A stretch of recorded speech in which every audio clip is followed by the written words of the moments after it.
ہے کہ ایک بادشاہ کے دربار میں ایک وفادار غلام تھا۔ وہ ہر وقت بادشاہ کی خدمت میں حاضر رہتا اور ہر حال میں اس کے ساتھ مخلص رہتا تھا۔ بادشاہ بھی اس کی ایمانداری اور دیانت داری سے بہت خوش تھا۔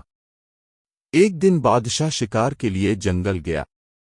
راستے میں اچانک اس کا گھوڑا پھسل گیا اور بادشاہ کے ہاتھ پر زخم آ گیا۔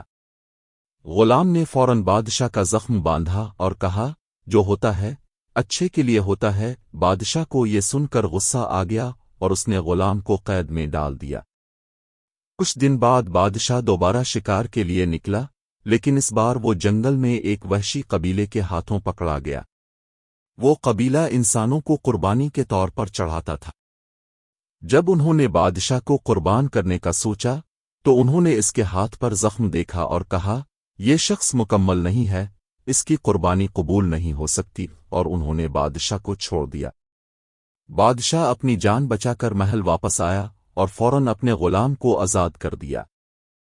اس نے ندامت سے کہا، تم ٹھیک کہتے تھے، جو ہوتا ہے اچھے کے لیے ہوتا ہے۔ غلام مسکرا کر بولا، بادشاہ سلامت۔